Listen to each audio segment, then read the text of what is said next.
Hey friends, today we're going to be practicing a reading passage similar to what you might see on the EOG, and today we're going to be reviewing how to figure out the meaning of unknown words within your story. So our questions today are all going to be asking about vocabulary words that we see in the story. So the title of our story today is Jane Goodall, Friend and Defender of Animals. And today as I'm reading, I want you to follow along on your paper.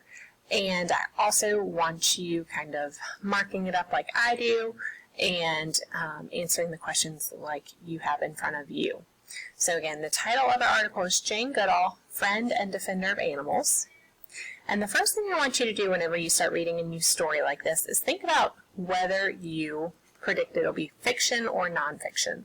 So is this going to be a just for fun story with characters and something going on with them, or is this going to be a nonfiction text where it's going to teach us about a specific topic? And from looking at the title, I know that Jane Goodall was a real person, but even as I continue to just kind of skim through, I'm noticing it's kind of talking about when she was born, when she went to school, and it sounds like it's telling me about somebody's life, and that's actually called a biography, when they teach you all about a person's life.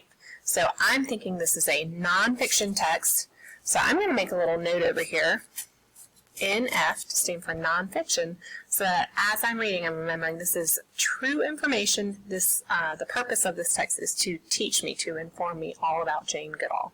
So let's go ahead and get started reading.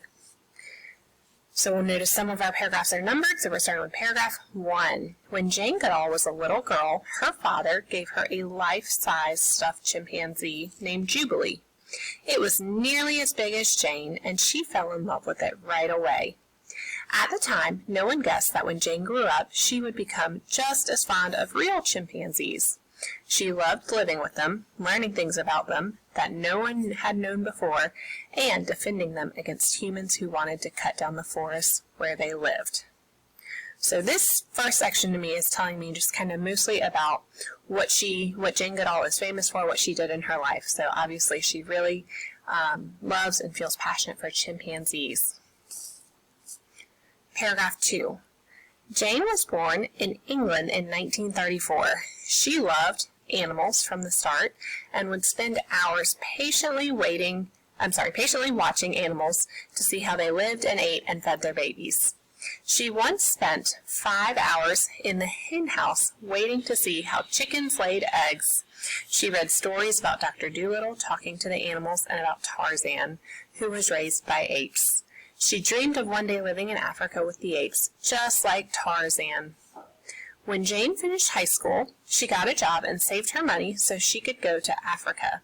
In 1957, Jane's dreams came true. A famous scientist, Louis Leakey, hired her to work for him as a secretary to help keep records and answer his phone while he studied chimpanzees, gorillas, and other apes in Kenya and Tanzania, 2 countries in Africa.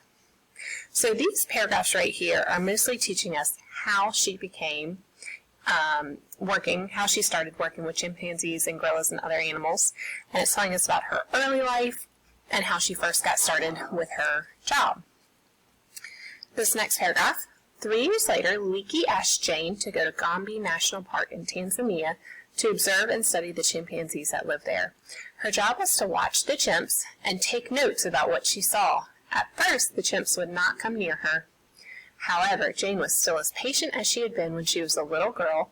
She waited and waited, and months later, one chimp finally approached her. He had gray hairs under his chin, so she named him David Graybeard. Jane named all of the chimps and soon realized that they all had different personalities. Most scientists didn't think of animals as having personalities or differences from each other, so they usually didn't name them. Instead, they gave each animal a number. Most scientists thought it was a bad idea for Jane to name the chimps because they thought she would become too attached to the chimps and not be able to be fair and scientific in her study of them.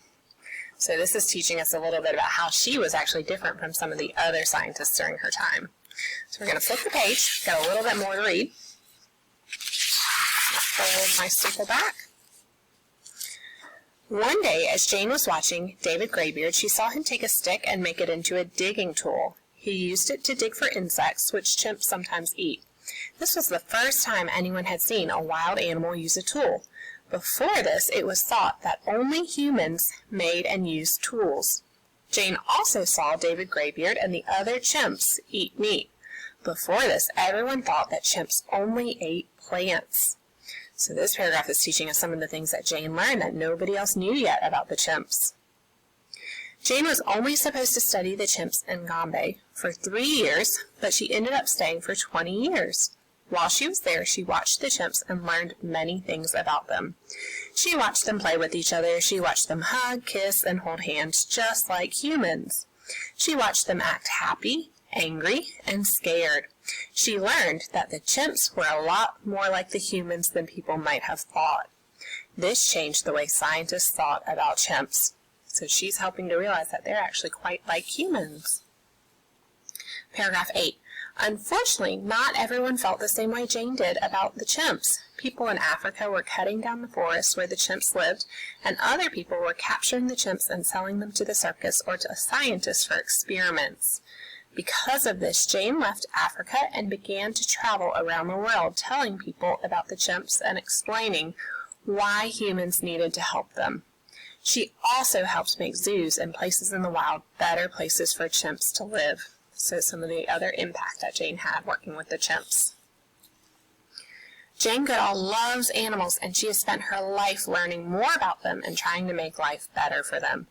Today, at age 80, she travels around the world nearly 300 days out of each year, teaching people about chimpanzees and other animals and about how we can take care of the animals and our planet.